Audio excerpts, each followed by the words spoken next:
Welcome to No Master, No Slave.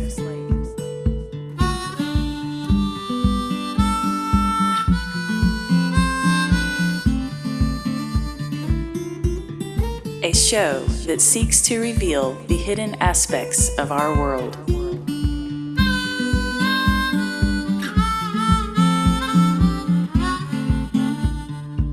History, philosophy, science, spirituality, and the truth of that which is.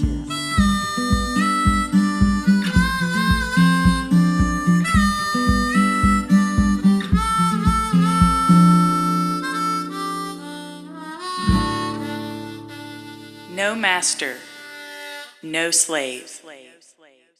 Welcome to No Master, No Slave. I'm Nick, and I'm joined with Zach and Mike to discuss the 14 methods of mind control, or the 14 manipulation tactics of the world's occult dominators, as laid out by Mark Pazio on his What on Earth is Happening podcast.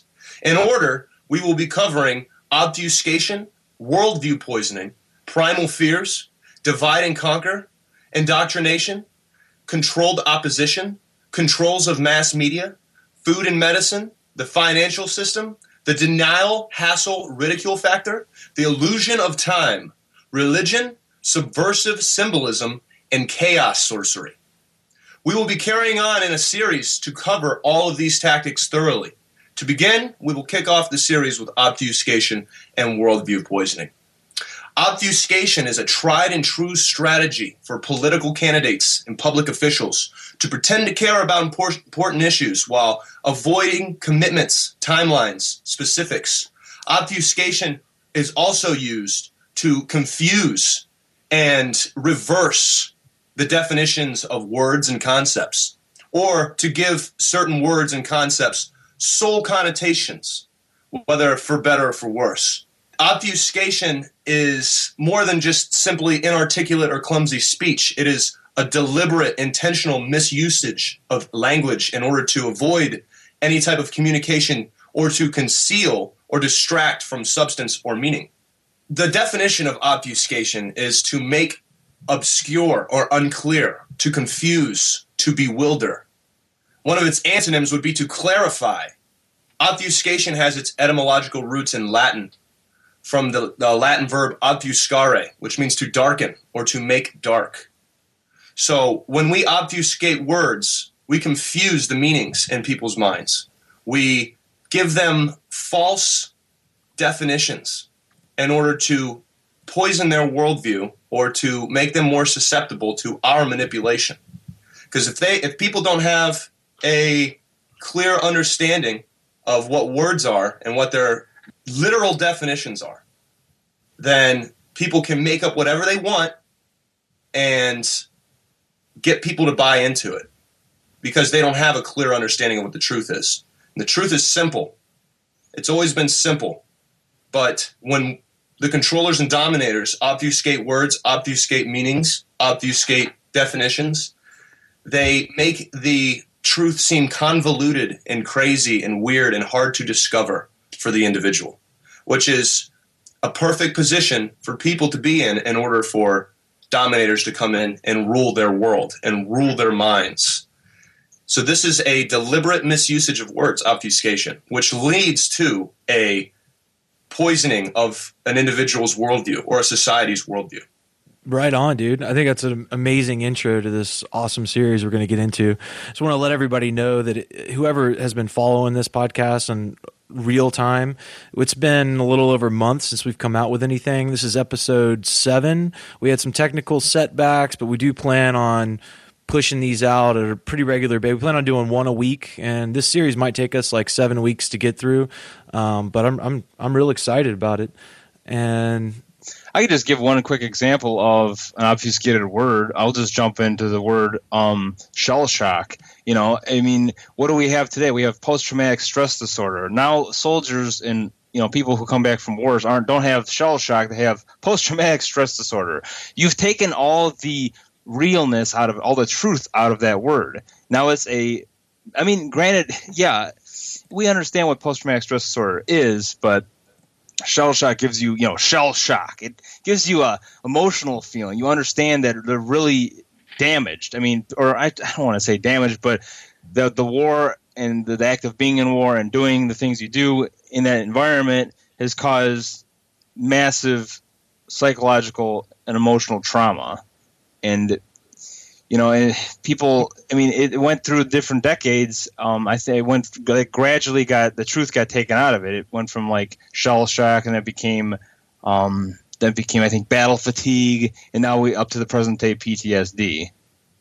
It's a good example of a euphemism, right? It's like taking something that describes it in a more realistic aspect of how it's a terrible or bad or negative thing, and then it just softens it and softens it and softens it, because we don't want people realizing how horrible warfare is or thinking about that.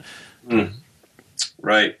And with all the gun violence, quote unquote, going on these days, there is a attempt to confiscate all these weapons from the American people, to put them in a more vulnerable position. And in order to get people to be sympathetic to a gun confiscation campaign sanctioned by the state, they have to have a negative view of these weapons in their mind, a sole negative connotation, a sole negative view of these weapons. And one way that is accomplished is through the mass media, always referring to semi-automatic or fully automatic battle rifles as assault rifles or assault weapons. And this props up the notion that anyone wielding a battle rifle must be on the assault.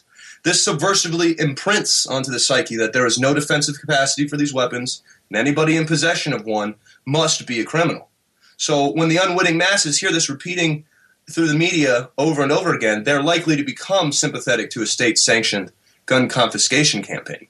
So their worldview is poisoned through the obfuscation of these tools that are used to defend freedom against tyranny.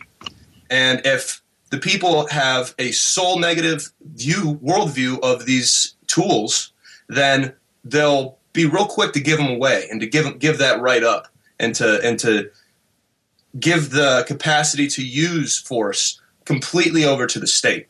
So obfuscation is a very critical tool to redefine how tools are actually used in the real world. And with that being said, it's pretty simple to get people to see these things as evil weapons, because they're assault rifles rather than a battle rifle, which is a more neutral term, because let's face it, the gun doesn't do anything on its own. It's how we wield it. But when you give it that name, assault rifle, it imprints subversively into the consciousness of the person listening that if they're unwitting, that this thing has no defensive capacity and it's all bad. They're evil weapons used by evil people. And if we buy into that, we're going to back ourselves into a corner with no way to defend ourselves against the tyrannical government if it decides to go crazy on us and try to, any more than it already has. I think that's the one thing in their way is an armed populace. So by calling them that over and over again, assault weapons, assault rifles, the newer generations or the more weak-minded people are going to become sympathetic to a gun confiscation campaign, which is going to lead to more slavery and less ability for the people to stand up for themselves and secure their freedom in this country and in this world. Go ahead, Zach. I was going to say, I think it ties in perfectly with the obfuscation of the difference between force and violence. Because a lot of people don't realize, they think that any time that there's bloodshed, that there's violent, and that anytime anything like that happens, both people on both sides or both parties are being violent, and they don't understand that distinct difference. Because defensive force, like who threw the first punch, matters. If you're just defending yourself and you're using up to lethal force, and it's the minimum force necessary to defend oneself or a group of people, it's not violent. And they really don't want people understanding that, because when that clear distinction of right and wrong and who started it matters, and force that is defensive is not violent, people understand that, they'll realize how violent our government is with the practices that we're doing. Well, you and I aren't doing it, but the government of this country is doing it, and they don't want us seeing that clear distinction and understanding that we have the right to defend ourselves.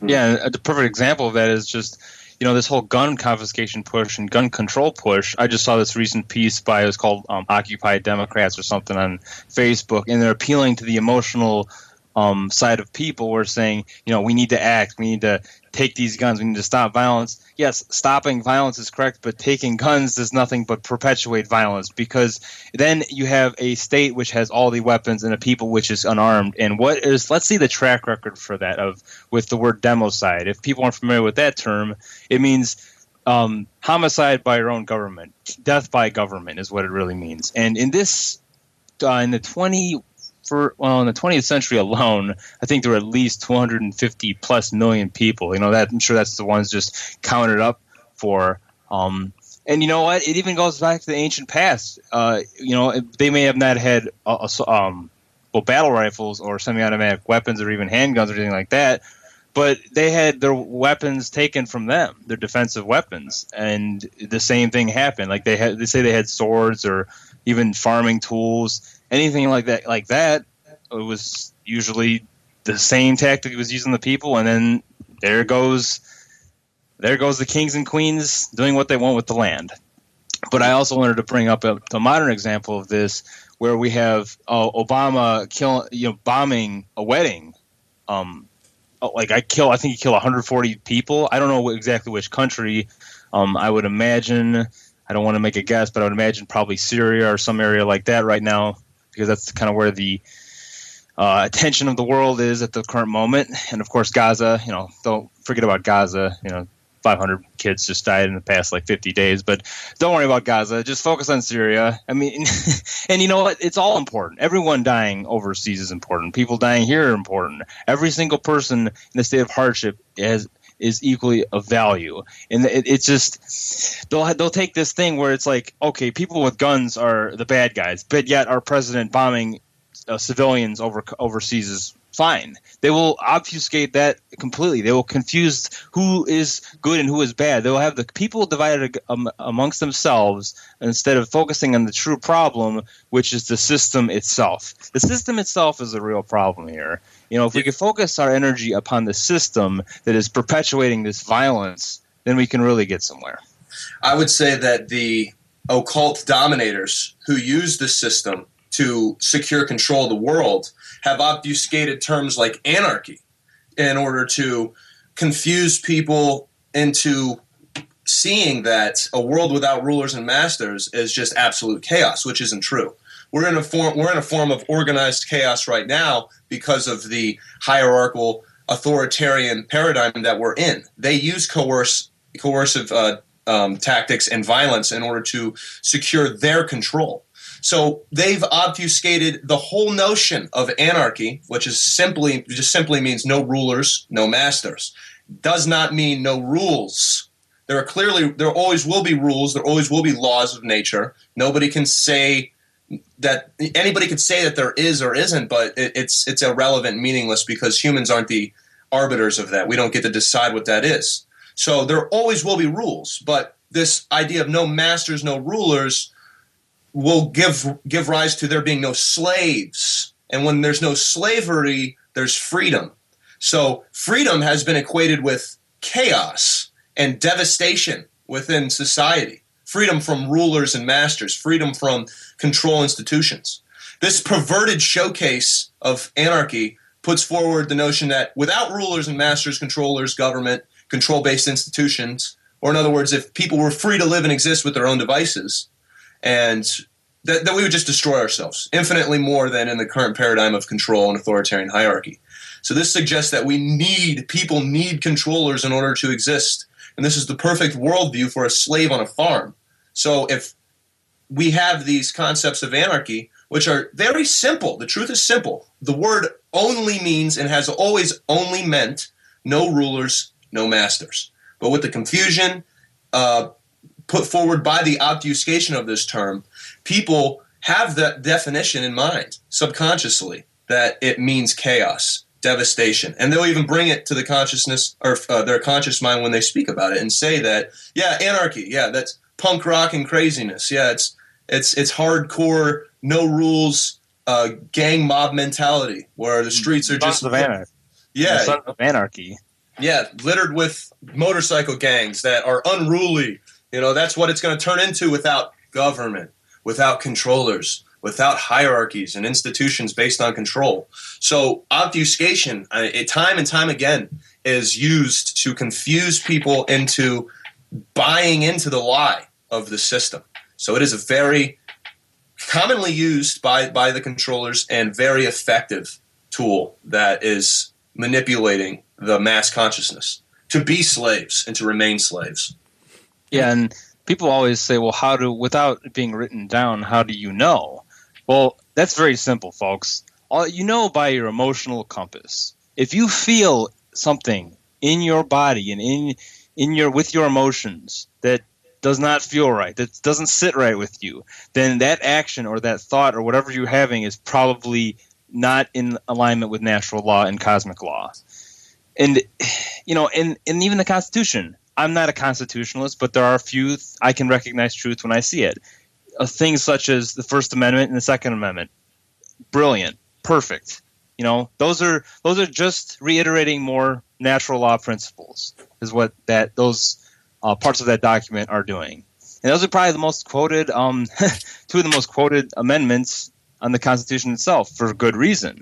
Because without the ability to speak and to your brothers and sisters and to your fellow humanity and to try to uplift others and speak to others, you have nothing. And if you don't have the ability to defend that speech with arms, such as firearms, then that First Amendment is pretty much null and void. You might have a First Amendment, but what if you're corralled into a little, free speech zone and you have no ability, and then you got all police officers and, dressed in full military garb. They're just barricading you into a little speech zone. That's where you can't reach many people there. Yeah, you might reach some people walking through that area, but your ability to influence others has seriously been, it's been numbed. It's been really toned down a notch. Right, and that goes to show that rights have been obfuscated to mean privileges that are granted by the control-based institution rather than birthrights that you inherently have and own by simply existing, because there is no true authority in the flesh here in the three-dimensional realm. There are claims that there are, and there are people who buy those claims and act on it and through fear and remain in either a left brain imbalance of I'm going to dominate, or I'm going to a right brain imbalance where I'm going to roll over and take this assault and take this violation of my rights. So you get people seeing and hearing the word rights and seeing it as a privilege granted by the God government. And whereas right there in the Constitution, the way that people see the Constitution is as this, holy divinely inspired dogma that gives us our rights. When in fact, as Mike's laid out before, if they are in alignment, if these so-called rights are in alignment with natural law, then it's redundant to write it down. And if they are in contradiction to natural law, then they are invalid. So writing it down is just stating something that already is in this case. It doesn't grant us our rights. It just states rights that we already have. But through obfuscation and worldview poisoning, people see these rights as privileges that were granted to us by our gods and masters in government, which is a big problem. We have a lot of constitutionalists and people that see it as something very valuable, but they have an obfuscated and confused view on what it actually is. It's a piece of hemp with some words and ideas written on it. That's all it is, and that's all it's ever been. But it's there to list things that are already in existence, just for people just to be clear and simple and truthful. And the Constitution is written in plain language, so it's simple to understand. But at the same time, so it is a valuable document, okay, whatever. It really does have its usage, to teach and to preserve the notion of having rights. But it does not give us our rights. Our rights are inherent. They are always there. They are not privileges. Nobody can give a right or take a right away. We can only decide whether we exercise our rights or not. But with, a bunch of order followers in government that have very confused and poisoned worldviews, they're willing to be violent and coercive and treat rights as privileges and take on that role as a dominator to create that buffer zone between us and the psychopathic authoritarian hierarchy. So we have a right to use defensive force at all times against violence and coercion, but we don't see it that way because of obfuscation and worldview poisoning. We see it as a privilege or as something that simply we don't even have a right to do at all. It's the government has monopolized force, and we need to just go along with that. So that's why, they know that people have that worldview of the Constitution. So they know that if they can just change it, morality is now, at their whims. It's relative to what they say because they know that they can just write it down on this piece of paper and everybody's going to flip their shit over it and treat it as the word of God. So we need to be very clear about what rights are as opposed to some government allowed privilege, So the Constitution doesn't give us our rights. It simply lists rights that have always been there and will always be there. We always have the right to do whatever we want to do. There's infinite things we can do as long as it doesn't take rights away from someone else. So you can do anything in the world as long as you're not violating someone else's rights, as long as you don't steal life, liberty, or property. So it makes sense that the biggest thing they'd want us to be confused about is the objective difference between right and wrong and what our rights are, so that they can come in and be violent and, say it's right if we write it down on this piece of paper and it's legal, then it's right. And if it's not, if it's written down on this piece of paper that you can't do it, then it's a wrong. And forget about the whole people have inherent rights to do whatever they want as long as they don't harm or steal or rape or murder, but just follow what's written in these books while we go about and do violence all over the world and to each other. And I think this word obfuscation being the first in the series, it makes so much sense because I think it's Terrence McKenna, and I believe the quote went like, "The world is made of words. If we know which words to use, we can make of the world what we wish." And it does. It starts with thoughts and words, and then the manifestations go on from there. So if they confuse us, like doublespeak with Orwell in 1984, if they confuse us about what all these things are, we can lead into worldview poisoning because we can obfuscate a lot of the different aspects of what's possible and what's real, and they can make these things that are actually simple seem confusing. They can divide and conquer us by obfuscating the knowledge we have of ourselves and the unity of us all as a people and beings in the universe. They obfuscate things in indoctrination. A really cool, interesting one with that would be the word trivium. Originally, if you look up the word trivial in the Oxford English Dictionary, the first definition of trivial is of or relating to the first three of the 7 classical liberal arts, which is the trivium, which is the systematic method to come to know, understand, and share information. And so they go in the late 1800s and obfuscate that term because they removed it. And we'll go into that in detail when we go over that in the series. They removed the trivium, that proper process to come to know things without passing on contradictions, and then obfuscated it. I mean, it just keeps going on and on and on. So obfuscation is kind of a foundational thing we'll see throughout this whole series.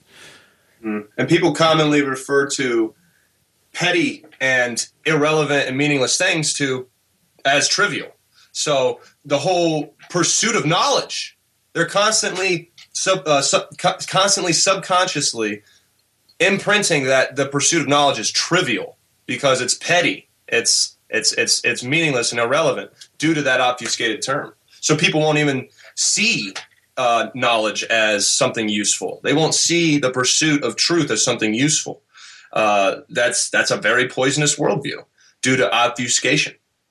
And it's funny. Ironically, there's even a computer programming tool called an obfuscator, which can be used to convert a straightforward program into one that works the same way but is much harder to understand. So this is used in a lot of different ways, and obfuscation is a known term, but it's just not really used by the layman very often. So the fact that this is even going on and people don't even know that it's happening or that it's even possible to do this, it goes to show how effective it's actually been. Just like the devil not existing, It's right. It's not there, for people to even think about because they don't even know it exists, and that's how effective it's been. That's basically where I was ending my point. And we even have the word apocalypse, where most people think of when they hear that word is a war movie. Apocalypse Now. You think of Vietnam. You think of the complete opposite of what the word really means. Apocalypse means literally just great awakening, unveiling, knowledge being released to people. Understanding that, and this time period of this, there's the whole prophecy of the 2012 thing. In my opinion, from the Mayans and all, I think it was just merely about knowledge coming out to the people, finally being unveiled, deep knowledge. And what are we talking about now? We're talking about right and wrong and what words mean, and that's very deep knowledge. People wouldn't think of something as simple as what the difference between right and wrong is, and what the words you're speaking actually mean is actually that they are deep concepts, but they absolutely are. They're the foundation of what you do every day in your life. What do you do every day in your life? You think about what is right and what is wrong. Well, if you have a conscience, and you also think, you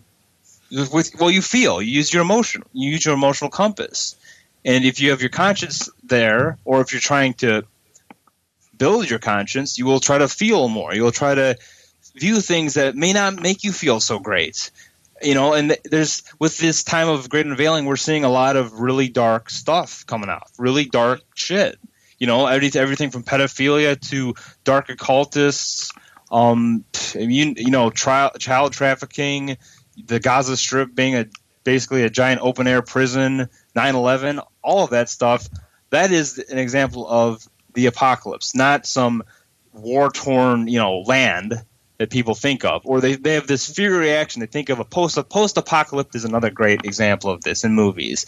It's like you're talking about before, Nick. You have these motorcycle gangs or violent thugs running around the place, ruling the place. That's obviously being an obfuscation of the term anarchy, but then it's another obfuscation of the term apocalypse. At the same time, you're taking two words and just completely destroying them, because they're very important, powerful words to know and understand deep within yourself.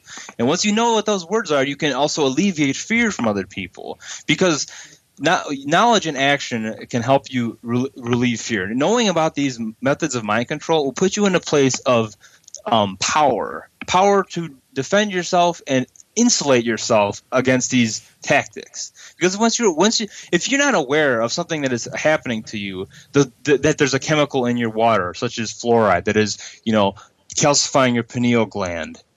It is lowering the strength of your bones. You don't understand what a GMO is. You don't understand aluminum particles in the skies. You're defenseless, because if you don't even know it's there, you'll go about your life like nothing's happening. You won't make connections that, okay, the food, water, air is why such and such things, why my health is bad, why cancer rates are rising, on and on and on. You won't make those connections. So that's why understanding words and terms is so important, because they put you in a place of power, understanding and seeking knowledge, not just spending your time on entertainment. I mean, so many people, they'll just work their jobs and then they'll just spend the rest of their time working just on entertainment. And yeah, granted, there's a lot of chores and stuff you got to do around the house, but there has to be some. You have to set I don't care how busy you are. You can set aside some time for knowledge in the pursuit of truth. And if you don't, you will pay the consequences for that lack of care. And I think this awakening is truly about developing that heart chakra. I mean, the solar system, we're the Earth, we're the green chakra of the solar system. So developing care here is, it is literally as above, so below. The spiritual realm and the physical realm are together here. They're not separate. Matter is not over one. Spirit is not over the other. They're both equal to each other, and this is the spiritual realm, and we need to do the work here. We shouldn't be waiting for any savior. We shouldn't be, looking outside for some other type of help. We can do this work here, and coming to an understanding of knowledge and what right and wrong is, and with the terms like obfuscation, worldview, poisoning, understanding those things, you can alleviate people's misconceptions. And with all this obfuscation going on, and the language is becoming more and more convoluted, and this leads to people kind of believing and settling on the notion that they can kind of just make up whatever they want, that they can just kind of have their own opinion about what a word means or what the definition of something is. Mm-hmm. And as we all know, this is the breeding ground for solipsism and moral relativism. And when you have somebody in that mindset, they are typically going to lean towards whatever makes them feel good, or whatever they want something to mean, or whatever they want something to be all about, or whatever they want reality to be, or whatever they want the truth to be, based on what makes them feel good. This emotional mind control, like that you brought up before, it's exceptionally effective in keeping people from looking at things that make them feel bad, which in other words is the suffering of the world, or some of the dark truths about the world leaders, quote unquote leaders. And when people are refusing to look at things that make them feel bad, it keeps them in a specific the paradigm that they're in already. They're not going to evolve, they're not going to change, they're not going to grow, because they're not confronting the negative aspects of themselves, most importantly, and the negative aspects of the world around them. And that is absolutely an effective obfuscation. Because if people knew that words and history and concepts and ideas all have definitive qualities, then they would know things. They wouldn't just have a bunch of opinions about things and follow that into a very relative place, a relative space where they get to just make it up. And that's, I think, what's keeping a lot of people in the slave system. Is it's just not fun to discover the truth about it. It doesn't feel good to talk to other people who don't want to hear this stuff. It's not going to make you popular. It's not going to make you rich. So it's just going to keep you, I guess, enslaved. Yeah, right on. So that's absolutely a direct effect of obfuscation, and words being confusing, and terms being confusing, and the search for truth being confusing, history being confusing and convoluted and messed up, whole bunch of misleading information out there, and the fact that people discover that there is some lies out there and misleading information in their pursuit of truth, that deters them from even caring to try it, because how will they really know? Well, it takes diligence. It takes caring enough to really discern the truth that you're seeking amongst all the garbage that's out there. So obfuscation keeps people in a place of emotional mind control based on things that they want to be true, not things that actually are true. You can't build solutions unless you look at the reality of the darkness. And there's a quote here, I'm going to tie in another quote by Vernon Howard. Says, "Human sickness is so severe that few can bear to look at it, but those who do will become well. We can become impermeable to the methods of manipulation by becoming aware of them. It's when we're not aware of them that they directly affect our subconscious and our behavior without us interjecting that thought, that thinking aspect. Because we're told that this is good and this is bad, and we believe in this authority rather than this truth, and we're just running around with these blinders on, going where we're told to go, and it's all horrible. But once we take those blinders off, yeah, it's negative and it's dark, but you can't build a solution until you look at the problem. You have to go through the knowledge to get a diagnosis. That's what the word means. Diagnosis is go through the knowledge. So we have to look at this, and we covered some solutions on this podcast already, particularly hemp and cannabis. We're going to go through a lot of solutions. This series, we'll briefly mention some solutions. We'll sprinkle them in here and there, but it's pretty dark. I mean, we're talking about the problems that we have. We're talking about the ways we're being manipulated and mind control and stuff like that. And it's dark, but we have to go through that. We have to understand that to be able to create real world solutions that create lasting positive change. So, and ignoring the problem only perpetuates it. I don't mean to get back to the people of Gaza, but they're just such a perfect example of dealing with truth. You look at the situation in Gaza; it looks deplorable and it looks unfixable. All most people see is there's two factions. There's Israel and Palestine. They've been fighting forever. There looks like there's no end in sight. They don't look at it from a human perspective, nor do many people study history. They don't want to see who started what first and why the situation is the way it is, why Hamas exists, because the people of Palestine are so lost and so They have nowhere to turn to. They don't have no military. They have no navy. They have no air force. There's no two wars fighting here. There is a people in a 4-mile wide strip of land called the Gaza Strip, and they're just being systematically annihilated. Slowly, I should say. Israel could do it in a month if they wanted to, but they just continue to just decimate that place. I mean, they barely have any. They're struggling with food and water every day. I don't even think they have any good, clean source of water anymore, or at least since 2014. And you know what? When you look at those people, when you see their faces, do you see quote unquote terrorists? Are you looking at it from a fear perspective, or do you see them as brothers and sisters of the human family? Because that's really what they are. Those people. If you go there, like Max Egan and Ken O'Keefe have went there and talked to these people just want to be left alone. They want to live in peace. They want to be able to travel where they want to. They don't have any of this hatred that some people may think these individuals have. They have no such thing. So this is a perfect example of when you look at the darkness, you also see the amazingness of humanity, of the willingness of people to step into this place, and provide others with true medical services and care. I mean, going to a war zone, there are a few actual real charities that do that. And there was one charity that actually literally got the story of every single child who died in this, 50-day assault on Gaza. 500 children got wiped out, genocided off in that time period.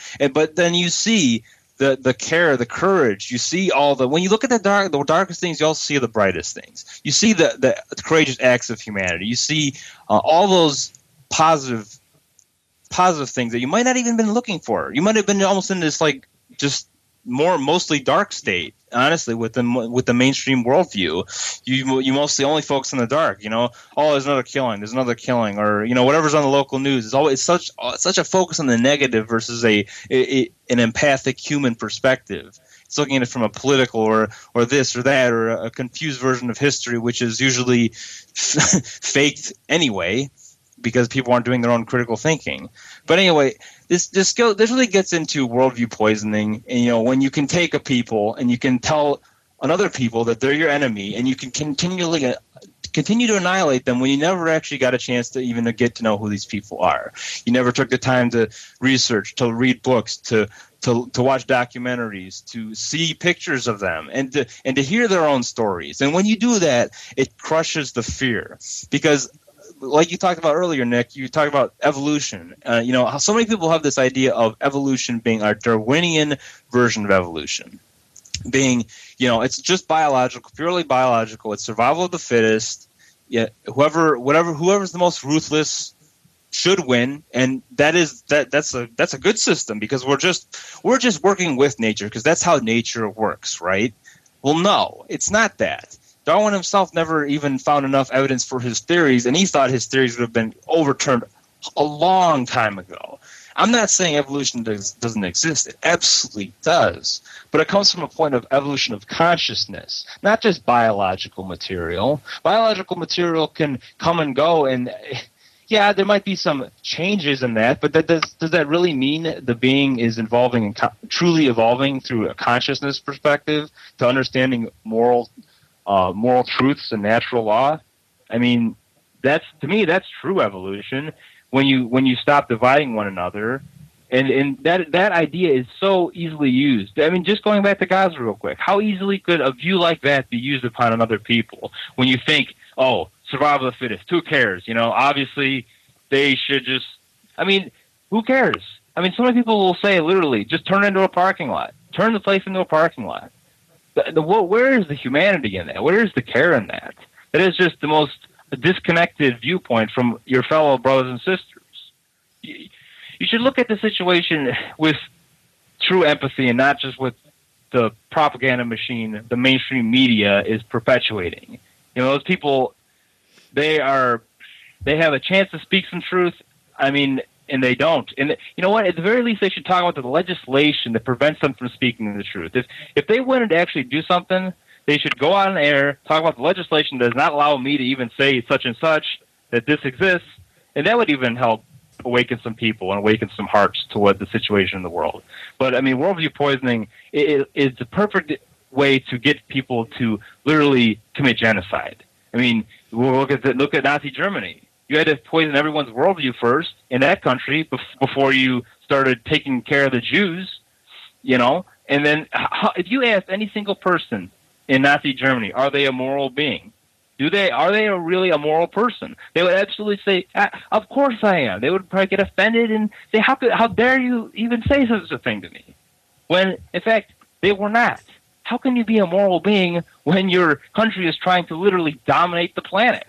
Literally, that's what they wanted to do. Not to mention, you know, whatever happened. You know, I know there's some theories about different things that happened in World War II and the Jewish people. But regardless, even if one person was harmed, the number doesn't matter. Even if one person was harmed, and there's plenty of real facts that I've seen that, I mean, even just brutal camps, just brutal concentration camps, even going past the gas chamber thing, just brutal camps people were stuck in. And, you know, they just let it happen. They let it happen because they didn't get involved. They didn't speak their mind. They didn't speak out and say no to evil that was in their face and trying to take them over. It was actually took them over. Easily, it had them taken over. It all, I mean, yeah, man.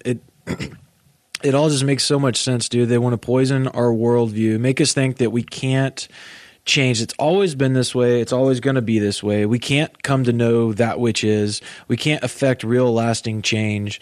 We just have to, you know, give in to greater systems that can know better than us and that can do better than us. And it just is what it is. One worldview poison ideology that has come up a lot in conversations I'll have with people is this false sense of a polarity.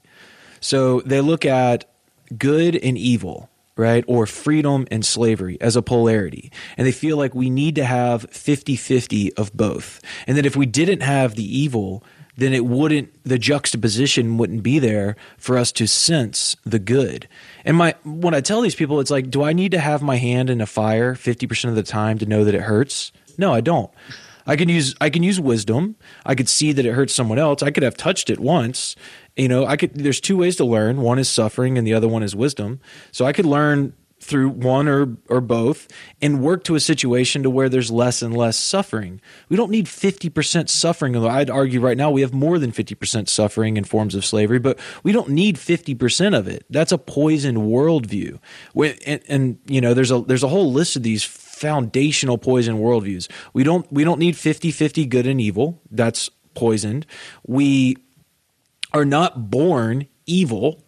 That's another huge poisoned worldview. We're born programmable, and we have the ability to be evil or do good evil things, or to do good evil. We have the ability to do good things or to do bad things, and a lot of that has to do with how we're raised and the information we're raised with, which is why we're doing this podcast and why it's important to learn the difference between right and wrong and share it with people. So that, I mean, these older people, there's not a good chance that a lot of these older people are going to really turn around. I've seen a lot of them do it, but our emphasis really should be on communicating this so that the younger generations that come up are surrounded by this type of conversation so that they can start to break that poison worldview. It's like, oh, wait a minute, the truth is simple. It's not so confusing that I have to trust this government-funded science or this indoctrination system that I was put in. It's simple. I can come to know it.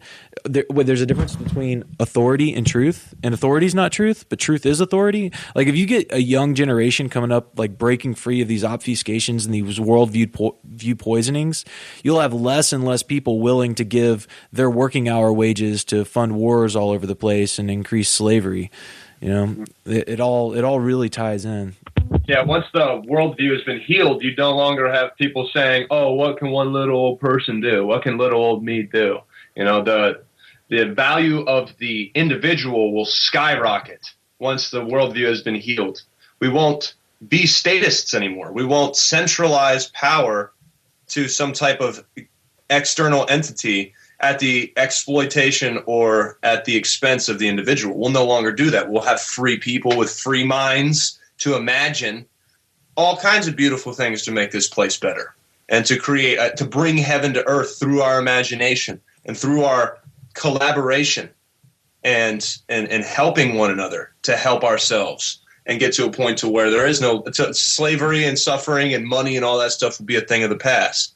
But what has to come first is the healing of the worldview. And that's only going to happen when people discover that words have been obfuscated. Obfuscation is a manipulation tactic being used by sorcerers. Let's be real about it. People who are conforming our actions to bend to their will through manipulation of words.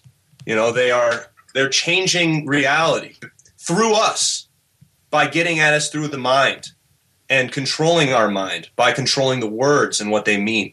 So once we discover that obfuscation is an actual technique used against us, we can arm ourselves against it as we progress through the healing of our worldview to become free people, to become imaginative people, to bring forward a better place for our children, to teach children to sustain and maintain their genius rather than give their minds over to the state to be poisoned and to perpetuate more of what we already have right now.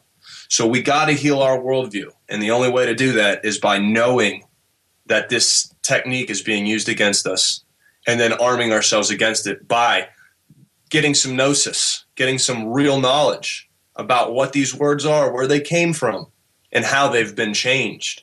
And then once that's done, we can really start to use words to free our minds and attempt to get other people to get on that path of freeing themselves. Because the more free minds we have, the more imagination we have, the more capacity for solutions and positive change we have. Got a third quote to tie in with all this. By Edmund Burke. The only thing necessary for the triumph of evil is for good men to do nothing. And that's the poison worldview will convince people that they can't make change, and so they won't do anything, and then evil triumphs. You know, evil wins when we do nothing. If evil can convince people that there's nothing that they should do or can do, I think it was, I really should have looked this up before I just throw it out there, but I think it was the guy who wrote the selfish gene theory. Was that Richard Dawkins?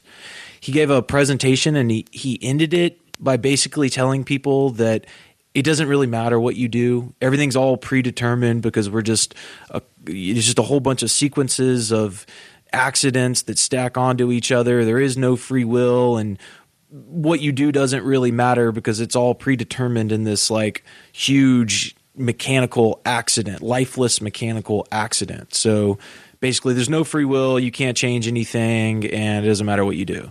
And evil is necessary. Oh, it's terrible, man. It's terrible. If someone's heart is really connected to this stuff, someone with a good sacred feminine can see a lot of this. But then there's poison worldviews in the sacred feminine too, because if someone's sacred masculine is too suppressed, they can have that heart compassion for the world, but then also have like that slave mentality and just think that, you know, the defensive force isn't necessary and that you just need to love everybody. And then if we all just sit around and meditate, then everything will stop. You know, we got to have that balance. The poison worldview can be a suppression of the sacred masculine or a suppression of the sacred feminine. So it's important to like wake up both hemispheres or polarities of our expressions, you know, care, be compassionate, but stand up, grow some balls, and have some defensive force when people are being violent, you know? Right. And you don't have to like it. You don't have to like being defensive and using force. You don't have to like getting vitriolic with your speech to people that don't want to get it and don't want to wake up. You don't have to like any of this. You don't have to like looking into it. But just knowing that it's absolute necessity in order to heal. So that comes down to a lot of that emotional again. You know, people don't want to do things that they don't like to do, or things that feel bad, or things that awaken some weird, unsettling feelings and nerves within them. And let's face it, you know, when it comes down to using up to and including lethal force to defend yourself, that's not going to be fun for anybody but a psychopath, you know. So, but knowing that it's necessary is what's going to give us the courage to do it. You know, because that's why it takes courage, is because it's not fun and it's scary. And it, you know, sometimes you don't know, you know, how much force to really use. And that's why it's so important not to be an aggressor. Because when you put somebody in a position to where they have to use defensive force to secure their freedom and their safety and security, you're putting them in a very, very bad position. Because, you know, somebody like any empath out there with care in their heart is going to be devastated when they have to kill somebody. You know, so it's something you got to like, but it's something you have to have courage in the face. You know, when you're being aggressed upon, when your rights are being violated, you have two choices. You know, to put down that threat or to allow the threat to continue and allow the violations to continue. So, I mean, unless you remain abused, you have to do something you don't like. You know, so it's not and you're absolutely right. It is the suppression of the masculine in that regard. And I'd say a lot of good people out there with good hearts are scared to use defensive capacity and don't even feel like they have the right to do it. They think they're perpetuating violence because of that obfuscated understanding of what force really is, what force and violence really are. And so it perverts their worldview, and they think they have no right. They just have to take all the abuse, and maybe they'll get a reward in heaven if they don't hurt anybody else. You know, so this is big stuff. And them trying to take away our guns and them trying to – actually, they're not even trying to take them away. They're trying to obfuscate the whole use and point of having a battle rifle in order to get us to just hand them over. You know, these people aren't dummies. You know, they understand natural law. But they also obfuscate it to a point to where we violate our own rights. We refuse to exercise our own rights. And by way of that action or lack of action, these dominators and sorcerers bypass a lot of the karmic consequences because we're doing it to ourselves because our worldview is poisoned and our rights have been obfuscated. So this is serious stuff. And anybody who thinks that these occult sorcerers who are manipulating us are going to get it in the end, you know, they're not going to get anything unless we give it to them or we just take back our freedom and leave them to just kind of suffer as psychopaths in their own hell world. You know, so waiting around, not thinking that we have the right to use defensive capacities is what's keeping us enslaved. And we have to heal our worldview in order to have the courage to actually do this shit and actually be defensive and take back our rights and take back our minds. So we really need to heal our worldview on a mass level. And it all starts with the individual. And once the worldview is healed in the individual recognizes his or her worth. And at that point, won't put up with any more violence. Real violence, violation against their natural law, birthrights, and anybody else's for that matter, is going to be intolerable. So the more people that get their mind in that set and have their worldview healed, the more real power we're going to have on the good side. Well said, brother. Right on. Well, I just wanted to make one more comment here. Yeah, sure. If you want to hit worldview poisoning more, whatever, go for it. Well, I just wanted to say that a good article to read about obfuscation in pretty simple language. It's not too in-depth. It'll give you a simple understanding, get your feet wet as you do your own research here. A great article for people to get their feet wet when they research obfuscation is The New Illiteracy, Obfuscation, Hinders Progress. This is an article on the Huffington Post by a professor named Richard Steiner, and it goes into just a simple explanation of what it is and how it's used kind of in plain language. So anybody that wants to check that out, I was kind of reading off of that and getting some of my points from that in the beginning of the podcast. So I recommend that everybody check that out. Awesome. And I just wanted to say, for anyone looking to link up globally and locally especially, I'd really recommend people check out the fullcircleproject.net, spelled how it sounds. It's a project. There's no leader with this project. We're all leaders. We all can step up and take action. But it's about people acting locally and connecting globally. So if it's all free, I'd recommend people check it out and just give it some support, because I think it has a lot of potential, and I really would like to see it progress and unify some people towards collective action. Awesome. And we'll be back with our next episode covering more of these manipulation tactics. We'll be getting into primal fears and the strategy of dividing and conquering. So be on the lookout for more shows. Thanks for waiting on us throughout that little hiatus there. And no master, no slave. Thanks for listening, everybody. Take care, guys.